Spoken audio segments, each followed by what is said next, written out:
Alors, on parle de Yes à la Mars, on parle de politique. Et tout à l'heure, vous avez dit que vous voulez apporter votre contribution au développement du pays. Donc, forcément, il faudra passer par la politique.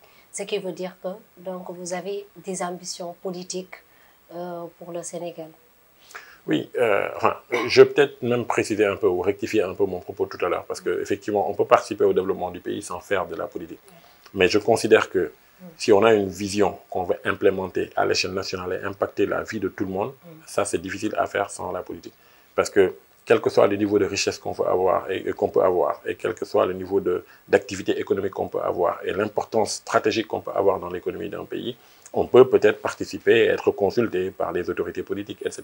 Mais on ne sera jamais celui qui va légiférer, qui va mettre en place et définir les politiques et qui va les exécuter. Donc on ne sera jamais celui qui définit la vision, on ne sera jamais celui qui définit les orientations politiques pour la mise en œuvre de cette vision-là ou la réalisation de cette vision-là. Et on ne sera jamais celui qui va dérouler et exécuter cette vision politique-là. Donc par définition, si on veut pouvoir faire cela et impacter la totalité, sinon la totalité, au moins la grande majorité des Sénégalais, il faut accepter de rentrer en politique. C'est parce que c'est avec le pouvoir politique qu'on peut faire cela. Donc c'est la raison pour laquelle nous avons décidé de rentrer en politique. Et nous avons démarré à travers une expérience à l'échelle locale au niveau de Keur Massar. Mais comme j'ai dit, dès le départ, c'était ça l'objectif. Donc par définition, puisque l'objectif était national, dès qu'on a fini avec les locales, après les législatives, on s'est dit qu'il est temps de se mettre en ordre de bataille pour les prochaines échéances nationales, en l'occurrence l'élection présidentielle de 2024. Donc on a érigé et porté sur les fonds baptismaux le parti Yes En Marche, le 27 août 2022 au niveau de Keur Massar, symbolique, qui est un 46e département. À ma connaissance, c'est le premier parti qui est donc né et basé à Keur Massar, qui est un nouveau département. Reste maintenant à l'élargir et à l'amener un peu partout au Sénégal et à expliquer aux Sénégalais, aux citoyens sénégalais notre projet. Et à partir de là, de voir comment est-ce que nous pouvons faire pour justement nous imposer dans l'espace politique, parce que ce n'est pas un champ facile. Ça a des réalités un peu différentes de l'entrepreneuriat, mais nous sommes là pour apprendre et pour faire. Oui, et le temps d'ici là, les élections présidentielles, quand même, le temps est trop limité. Est-ce que vous pensez pouvoir être prêt afin de vous présenter pour les élections? En tout cas, nous prenons toutes les dispositions pour être prêts. Mais comme je dis également toujours, nous sommes suffisamment réalistes et responsables pour justement, on a toujours dit, lorsqu'on faisait notre déclaration, on a dit par A ou par B, nous participerons aux élections présidentielles de 2024. Par A, c'est que nous sommes prêts. Nous avons l'appareil politique, nous avons les ressources financières, en tout cas nous avons de la visibilité sur notre capacité à mobiliser les ressources financières. Nous avons la présence qu'il faut un peu partout. Nous avons, comment on appelle ça, la mobilisation qu'il faut en termes de ressources. Et à ce moment-là, on va pouvoir partir par nous-mêmes. À défaut, ce qu'il faut faire, c'est essayer de voir avec les gens qui seront, parce que d'autres personnes ont également dit qu'elles sont candidates.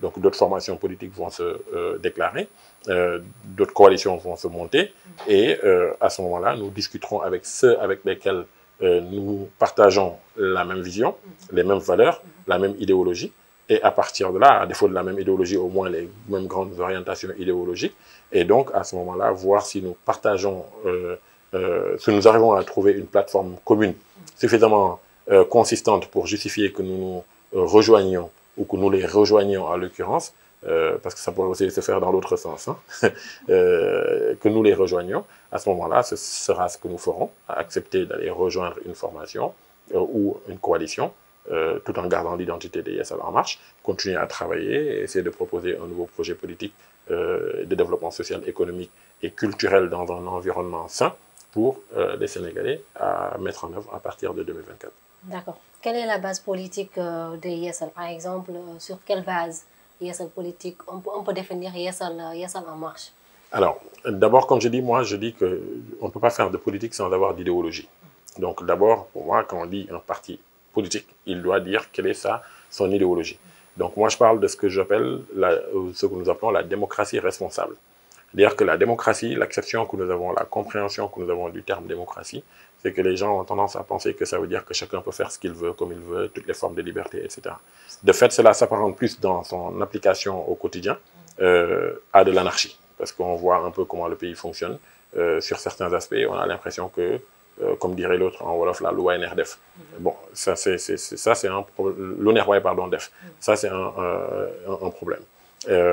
Donc, c'est là où nous faisons appel au principe de responsabilité, en disant que oui, la démocratie, oui, parce que c'est effectivement donner la possibilité à chacun de pouvoir exprimer toutes les formes de liberté, mais avec un préalable, le préalable de la responsabilité.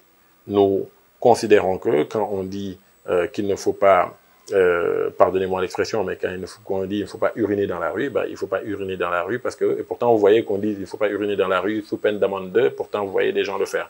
Il ne faut pas corrompre, les gens corrompent. Il ne faut pas traverser ailleurs que sur les passages cloutés, les gens font. Il ne faut pas jeter des objets ou bien comment on appelle ça, des sachets de plastique, des ceci, des cela, enfin bon, des ordures dans la rue, les gens font. Il ne faut pas verser de l'eau sale usagée dans la rue, les gens font, etc., etc. Il y a plein de choses qui traduisent, en fait, pareil, pour revenir à une expression wolof qu'on utilise souvent, voulant dire que la rue n'appartient à personne, elle appartient à Dieu. Hein, ou au roi. Bon, ben, admettons que c'est Dieu plutôt ici. Mais le problème, c'est ça, justement. Ça veut dire que la rue n'appartient à personne, elle nous appartient à tous. Et c'est ce que nous avons en commun. Et puisque nous l'avons en commun, avant que qui que ce soit n'y fasse quoi que ce soit, elle devrait s'assurer d'avoir l'onction de la grande majorité des gens. Si vous n'avez pas cette onction-là, vous ne pouvez pas agir là-bas. Donc, c'est pas parce que en fait, ça donne l'impression que ça n'appartient à personne. Si, ça appartient à tout le monde. Et c'est parce que ça appartient à tout le monde que vous ne pouvez pas faire ce que vous voulez là-bas. Or, nous, la compréhension qu'on en a aujourd'hui, c'est que ça n'appartient à personne. Donc, puisque ça n'appartient à personne, je peux faire ce que je veux là-bas sans demander quoi que ce soit à qui que ce soit. Et cela pose problème. Et donc, c'est cet état d'esprit-là qu'il faut essayer de changer en faisant appel au principe de responsabilité des gens. Donc, la démocratie responsable, c'est de dire, il n'y a pas de problème. Vous avez accès à toutes les formes de liberté. Vous pouvez entreprendre ce que vous voulez, vous pouvez parler de ce que vous voulez, vous pouvez exprimer les opinions que vous voulez, vous pouvez faire tout ce que vous voulez, avoir le culte que vous voulez, etc.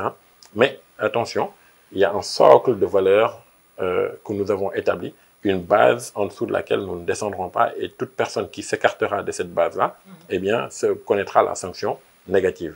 À l'inverse, les gens qui respecteront cette base-là connaîtront la sanction positive. Donc, c'est juste de cela qu'il s'agit. L'idéologie de la démocratie responsable, nous la étayerons, nous l'expliquerons un peu plus, c'est cela.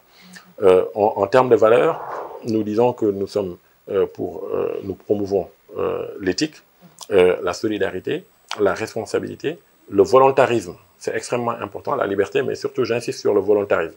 Parce que, pareil, il faut que les gens, en fait, aide-toi, le ciel t'aidera. Voilà. N'attendez pas tout de l'État, n'attendez pas tout etc. L'État a sa responsabilité, doit organiser un certain nombre de choses, définir une politique, le chef de l'État en l'occurrence, définir une politique, fixer le cap et après mettre en œuvre avec son gouvernement. Mais il faut aussi comprendre que les gens, les citoyens, doivent chacun en ce qui le concerne, démontrer leur volonté à réussir, à se tirer d'une situation quelque difficile qu'elle puisse être. Et donc, c'est à cela que renvoie cette valeur de volontarisme qu'il y a dans les valeurs de YSL. En termes de vision, nous disons également que la vision de YSL En Marche, c'est de promouvoir ou d'essayer de bâtir un État stratège, entrepreneur, qui s'appuie sur son secteur privé national. Les mots-clés sont là. L'État doit être stratège, c'est-à-dire qu'il doit réfléchir stratégiquement aux secteurs clés dans lesquels il doit investir. Nous en avons une petite idée, l'agriculture, l'élevage et la pêche, ainsi que les industries de transformation qui vont avec et l'industrie des solutions. C'est notre conviction, parce qu'on est dans cette nouvelle ère numérique où il y a absolument besoin de fabriquer et de pousser à ce qu'il y ait des géants comme les Apple, les Microsoft, les Facebook, les machins. Aujourd'hui, on voit ça, Facebook, tout le monde est content d'utiliser Facebook. Mais c'est les petits jeunes qui ont créé ça, il y a 10 ans, il y a 15 ans. Pourquoi est-ce qu'aujourd'hui, au Sénégal, on n'imagine pas qu'il peut y avoir justement des jeunes qui ont créé Akili, qui deviennent multimilliardaires, mais il faut voir que quand ils sont multimilliardaires, derrière, ils ont créé des milliers d'emplois et donc une économie qui sont en train de dynamiser, de booster, etc. C'est ça en quoi nous croyons. Nous pensons que l'État doit pouvoir bâtir d'autres Akili dans d'autres secteurs. Akili dans le secteur de l'énergie doit pouvoir avoir son équivalent dans la santé, dans l'éducation, dans les finances, dans ceci, dans cela, même si bon, dans la finance, il y a déjà des choses qui bougent. Donc c'est extrêmement important de comprendre cette vision-là. État, stratège, entrepreneur, Donc un État qui planifie, qui réfléchit, qui définit un cap, une vision et une manière de le faire, c'est la stratégie. Un État qui segmente et qui choisit des secteurs dans lesquels il investit, c'est la stratégie. Un État entrepreneur, c'est-à-dire qui lui-même montre la voie, se met dedans, accompagne des entrepreneurs et qui s'appuie sur son secteur privé national. C'est pour dire que pour faire tous ces projets-là, plutôt que de faire appel à l'expertise étrangère, avant d'y faire appel, je ne suis pas xénophobe ni quoi que ce soit, nous avons bénéficié de formations à l'étranger, nous sommes ouverts au monde, nous sommes de cette génération-là, mais mettons en place la politique qui permet de porter et de renforcer et d'ancrer les privés nationaux. C'est ça qui nous permettra de tenir notre économie et d'avoir notre souveraineté économique. Merci beaucoup, M. Ly. Nous sommes à terme de notre émission. Votre mot de la fin. Merci beaucoup. Non, je déconne. Le mot de la fin, c'est de dire qu'effectivement, Yeesal En Marche est un nouveau parti politique, mais avec une vision nouvelle, une approche nouvelle, des convictions également et une acception de la politique nouvelle. Et nous invitons tous les citoyens épris de justice, épris de volonté de sortir et de voir le pays se transformer positivement, de répondre à l'appel de Yeesal En Marche et de venir marcher à nos côtés pour justement Yeesal Sénégal. Chers internautes de Bindere TV, nous avions comme invité M. Amadou Ly, président Yeesal En Marche. Nous vous donnons rendez-vous très prochainement avec un autre invité. D'ici là, portez-vous bien.